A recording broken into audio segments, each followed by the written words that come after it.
Okay, you guys ready for our next comic? We're gonna bring a gentleman up to the stage right now. Well, gentleman might be kind of a loose term, but anyway, very funny gentleman. I've known this guy for a couple of years now. Please get up for Mr. Craig Adams.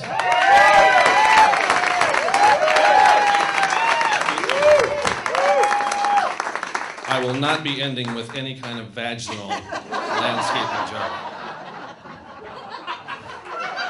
I know, it's disappointing. I have a couple, but I'm not going to use them. How's everybody doing tonight?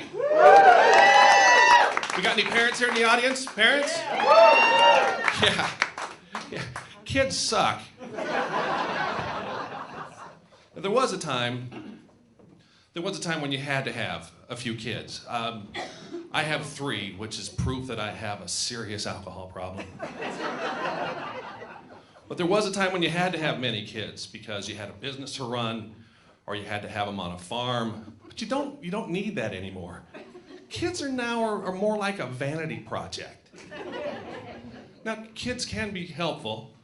They can vacuum. They can help you find your car keys. They can get you a beer out of a refrigerator while you're watching football. But my kids are a little bit different. My daughters, when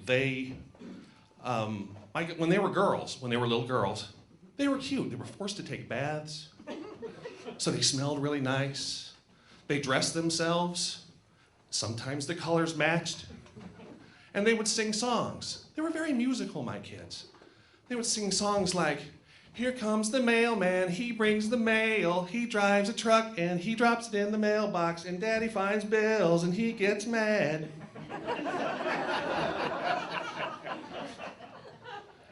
And then one day I was driving home from work and I took a couple of them to my daughters. We went into a liquor store to get some beer. And they got some candy and they were having fun. And we walked out and this homeless guy comes up and he says, "Can I borrow some money?" And I said, "Sure, no problem, pal." So I give him some money. We get in the car and my daughter says, "Well, who's that?" I said, that guy's a hobo. He doesn't have a job. And every once in a while I give him some money. "He doesn't have a job, but where does he live?" I said, "I don't know. I guess he lives behind the liquor store." So we get home and we open the front door and my wife is sitting there talking to a neighbor. And my daughter runs in and she says, "Daddy knows a hobo. He gives him money." And then my wife says, what are you taking her to liquor stores?" I'm like, "She's got to learn something about real life, right, honey?" And then there's my son. My boy, the apple of my eye, the picket of my fence. I would take him to, not to kindergarten, but to a daycare before he went into school.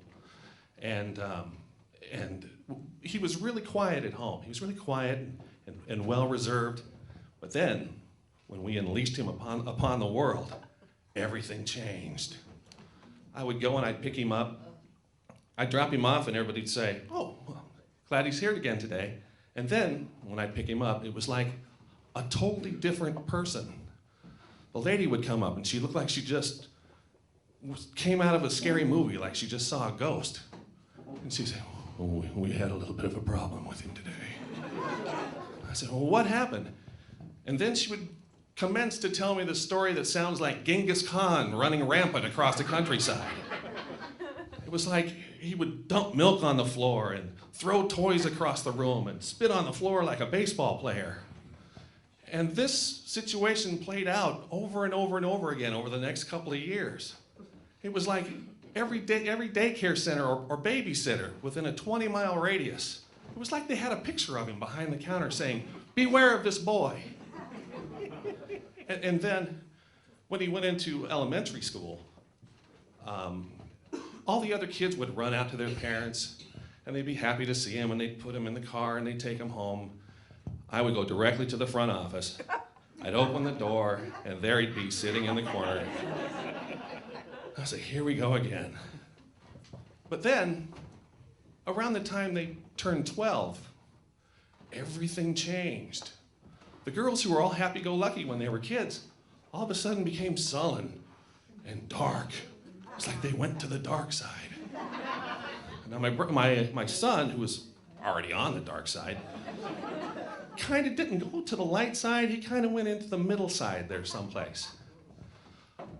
One day we took the girls to junior high to a dance. And we dropped them off, and about an hour later we get a phone call from the principal. Principal says, "Your daughters are dancing inappropriately. You need to come pick them up." And I was like, inappropriately? So I drove in to pick them up, and they denied the whole thing. As soon as I got there, he's crazy. He's got something against us. I don't know what he's talking about. And then I went in to talk to the principal, and he said basically that they were twerking before twerking was twerking. They were grinding up against different school members. And so I looked at them and I looked at him, and I basically said that he was a dirty old pervert who liked watching young girls dance. And then I went home and I wrote a letter to the superintendent, all this based on what my daughters had told me. And they wrote me a letter back saying he'd been a principal here for 30 years, he's never had anything derogatory against him. And then a couple of weeks later, before there was texting, I heard them talking with a friend of theirs, and they admitted to the whole thing to the friend. I knew I had them. So one night, my wife and I were in bed at 2 in the morning, and we hear a knock on the front door. And I go down and I open the door, and there's a sheriff standing there. One of Orange County's finest is standing right there in front of me.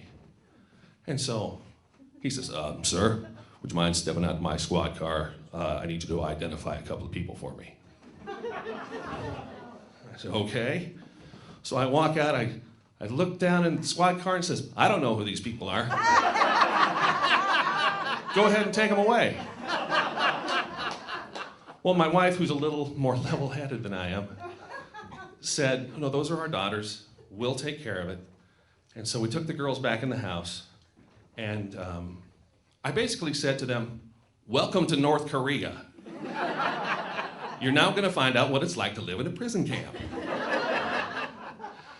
And my wife said, "Okay." So we put them on restriction for a year, a complete year. And they actually adjusted pretty well. They got permission to go out with people that they wanted to go out with. They allowed us to even follow them to see where they were going. So that kind of worked out well. And then my son, there was one brief episode with skateboards. He started riding skateboards. One day I walked out of my house, and the other little kids are all wearing, helmets and knee pads and elbow pads, and we live on a hill. So I walk out the front door, and I'm looking around, I'm going to get the paper, and down the hill comes this blonde-headed kid with nothing on but swimming trunks. And he looks over and he waves, and I wave back at him. And I thought for a second, I said, "Well, that kid looked familiar." And so a couple of, twisted ankles and broken wrists later, it made me realize that if I was an orthopedic surgeon, I would build a skate shop right next to my office and hand out maps of all the vacant pools and skateboard parks there are around in the area. But after that episode, my son basically became a piece of furniture. He would just lay around the house and he'd play games. And sometimes I didn't even know he was there. I'd walk through the house and I'd smell something. What is that smell? So apparently he was playing this game called Call of Duty, and he was trying to set a high score at Call of Duty. And apparently he was always trying to set a high score for farting also. And then I'd walk into the kitchen and I'd see an entire loaf of bread had been wiped out and an entire jar of peanut butter. And so, I have all these stories of my kids. Now, they've all moved out. And, but I know they're going to be calling me soon because they always need money. They suck. So anyway, I just want to leave you with a couple of impressions that I do, just to kind of extrapolate your comedy dollar. First one is, it's a visual thing. It's Robert De Niro. A little bit. And then I'd like to do an impression of my favorite actor, the legendary Jimmy Stewart.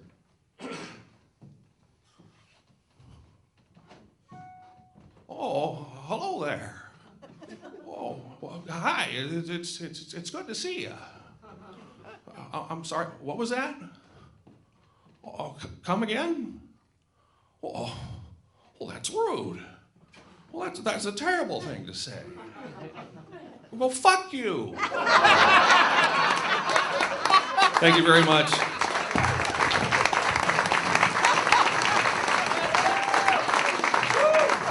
Craig Adams, folks. One more time for Craig Adams.